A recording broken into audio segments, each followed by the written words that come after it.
Hi, ഞാൻ എൻ്റെ ഒരു വീഡിയോയിൽ പറഞ്ഞിട്ടുണ്ടായിരുന്നു അല്ലേ, ഞാൻ ഇങ്ങനെയാണ് ഒഴിവ് സമയങ്ങൾ എൻഗേജ്ഡ് ആയിട്ടിരിക്കണേന്ന്. ഇതാ അതിന് ഫലം കണ്ടു തുടങ്ങി കേട്ടോ. നമുക്ക് പയറൊക്കെ ഉണ്ടായി തുടങ്ങി, അതുപോലെ വെണ്ട, തക്കാളി പൂവിടാൻ തുടങ്ങിയിട്ടുണ്ട്.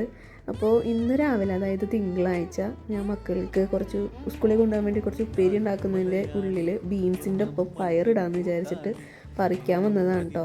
കുറച്ചൊരു 5-10 ഉള്ളൂ, പക്ഷെ അത് ഈ പറിച്ചെടുക്കുമ്പോൾ കിട്ടുന്ന ഒരു സന്തോഷം ഉണ്ടല്ലോ, അതൊരു സന്തോഷമാണ് കേട്ടോ. നമുക്കത് എങ്ങനെ ഫീലിങ്സ് എങ്ങനെ പറഞ്ഞറിയിക്കേണ്ടതെന്ന് അറിയില്ല. ഇത് കണ്ടോ, ഇത്രയും പയറേ കിട്ടിയുള്ളൂ, പക്ഷേ നല്ലൊരു ഫീലായിരുന്നു. വെണ്ടയ്ക്കൊക്കെ അതൊക്കെ മൂത്ത് പോയി, വലുതാവട്ടെ വിചാരിച്ച്. ഈ വീഡിയോ എടുക്കുമ്പോഴാണ് കേട്ടോ ഈ കുഞ്ഞ് വെണ്ടയ്ക്ക ഉണ്ടായത് കണ്ടത്. ഇത് മധുരക്കിഴങ്ങ് വീട്ടിൽ മേടിച്ചതാണ്. അത് മുള വന്നപ്പോൾ ഒന്ന് കുഴിച്ചിട്ട് നോക്കിയതാണ്, അതും ഉണ്ടാവാൻ തുടങ്ങിയിട്ടുണ്ട്. പിന്നെ ഞാൻ പറഞ്ഞില്ലേ ബാക്കിലേക്ക് കുറച്ച് പറമ്പുണ്ടെന്ന്, അവിടെ വെച്ചിട്ടുള്ള വാഴകളാണ് കേട്ടോ ഇതൊക്കെ. അപ്പോൾ ഇത്രയേ ഉള്ളൂ ഇന്ന്. Thank you.